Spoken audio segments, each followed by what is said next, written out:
Olá, paz, tudo bem? Meu nome é Gilson, você está no canal Novas Verdades.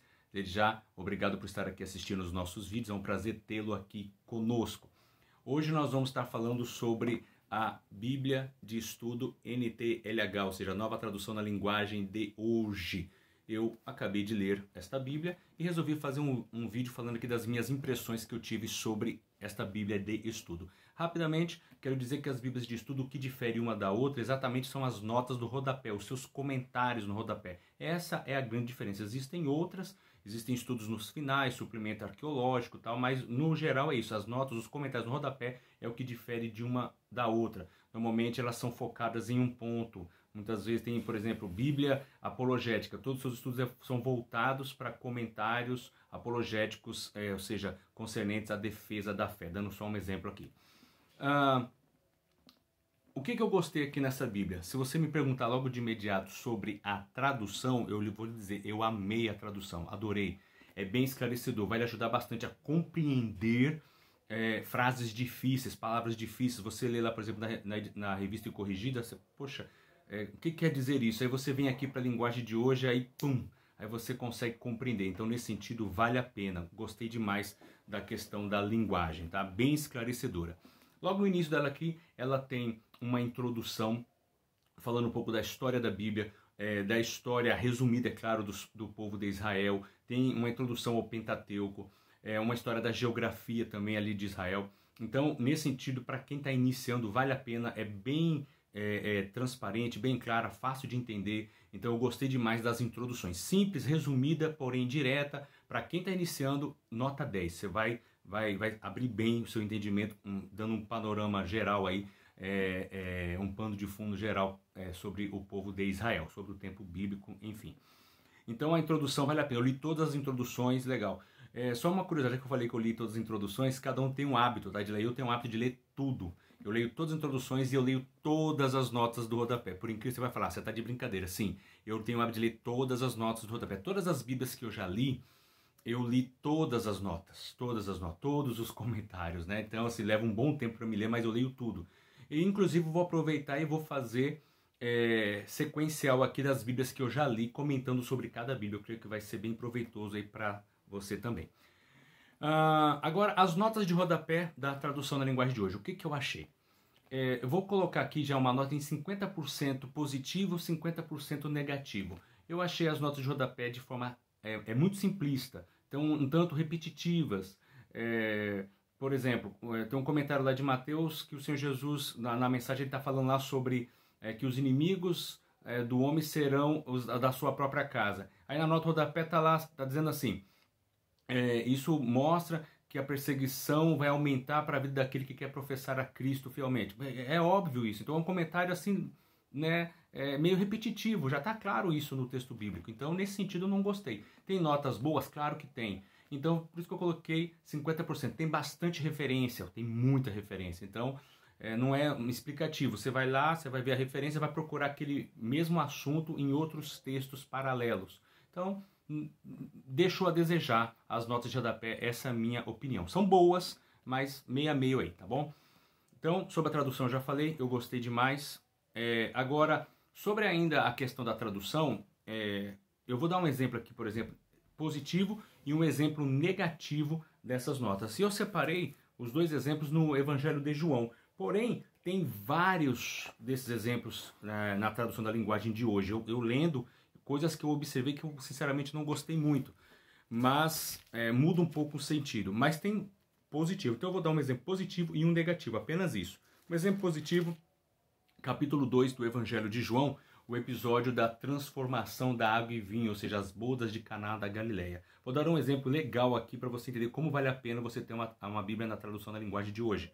Você já resolve muitas dúvidas aqui de cara. Capítulo 2, versículo 6 diz assim: estavam ali postas 6 talhas de pedra, para as purificações dos judeus, e em cada uma cabiam de 2 a 3 metretas. Eu estou lendo aqui a Revista e Corrigida. Então, de 2 a 3 metretas. Aí você vai ler talhas, metretas, o que é isso? Quando você vai para a linguagem de hoje, olha como é que está. Versículo 6 diz assim: ali perto estavam 6 potes de pedra, talhas, potes de pedra. E em cada um cabiam de 80 a 120 litros de água, de 2 a 3 metretas. Então, cada metreta equivale a 40 litros de água. Então, você já aprendeu de cara aqui, só lendo aqui, você já te explicou as metretas, ou seja, 40 litros de água. Uma metreta, 40 litros. E aqui ainda continua assim: os judeus usavam a água que guardavam nesses potes nas cerimônias de purificação. Ou seja, eles usavam para se lavar literalmente essa água. É claro que estavam vazias, tá? Quando Jesus mandou encher elas de água e depois transformou em vinho. Não era água já usada não, tá? Ia ficar com um saborzinho bem legal. Mas, enfim, brincadeiras à parte. Então você viu um exemplo claro aqui, que a tradução na linguagem de hoje ajuda, de cara você vai entender o texto. Agora um exemplo negativo. Capítulo 1, versículo 1, 2 e 3. Diz assim na Revista e Corrigida: no princípio era o verbo estava com Deus e o verbo era Deus. Ele estava no princípio com Deus. Todas as coisas foram feitas por ele, e sem ele nada do que foi feito se fez. Todas as coisas foram feitas por ele. No princípio era o verbo. Agora olha como é que está aqui na linguagem de hoje. No começo, aquele que é a palavra já existia. Até aí tudo bem. O verbo, a palavra já existia. Aquele que é. Até aí tudo bem. Ele estava com Deus e era Deus. Até aí tudo bem. Desde o princípio, a palavra estava com Deus. Aqui já muda um pouquinho. Desde o princípio, a palavra estava com Deus. A palavra. Se a pessoa numa leitura simples aqui, direta, ele fala, a palavra, realmente, a palavra que Deus dava a ordem, haja luz e houve luz. Então a palavra estava com Deus. Já muda um pouco o sentido. Por meio da palavra, Deus fez todas as coisas. E nada do que existe foi feito sem ela. Diz aqui que todas as coisas foram feitas por ele e sem ele nada do que foi feito se fez, na Revista e Corrigida. E na linguagem de hoje, diz aqui que Deus fez todas as coisas e nada do que foi feito sem ela, ou seja, sem a palavra. Mudou totalmente o sentido. Aqui está dizendo que o verbo fez todas as coisas. Está falando de Cristo. E aqui está falando aqui que Deus, ou seja, fez as coisas pela sua palavra. Então, é claro, Cristo é a palavra viva de Deus. Ele é a própria é a expressão viva de Deus e por meio dele todas as coisas foram feitas. Mas aqui dá a intenção, tira Cristo da história, da intenção que, ou seja, apenas pela palavra falada de Deus, não por meio de Cristo. Deu para entender como é que mudou totalmente o sentido? Então, nesse sentido, eu não gostei. Então, tem coisas que eu acho que forçou um pouquinho aqui na questão da tradução. Dando só um exemplo, um positivo e um negativo. Creio que deu para entender, tá? E, para encerrar, o último tópico que eu anotei aqui, por que eu acho que se você usar essa Bíblia na linguagem de hoje no culto público? O que eu diria? Normalmente o pessoal já está acostumado com a Revista e Corrigida, Revista Atualizada. Você usar na linguagem de hoje no culto público, muitas vezes pode dar um pouco de confusão. Você está lendo uma coisa e aqui está totalmente diferente. Então eu particularmente não recomendo, tá? Eu recomendo que você a tenha sim, mas para a sua leitura pessoal, para o seu conhecimento pessoal, para você ler em casa ou até para você fazer suas comparações, seus estudos.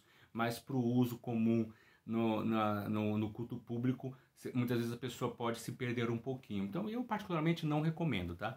Então é isso, espero que você tenha gostado desse breve comentário aqui sobre a Bíblia na nova tradução da linguagem de hoje, tá? Vale a pena ter? Sim, vale a pena, tá? Bênção, tá? Que Deus vos abençoe. Se você achar que esse vídeo pode ajudar alguém, compartilhe esse vídeo com essa pessoa. Não deixe de se inscrever, não deixe de dar seu joinha, fazer o seu comentário, tá? Vai ser bênção, vai nos ajudar. Muito obrigado, fique na paz e até o próximo vídeo. Tchau, tchau.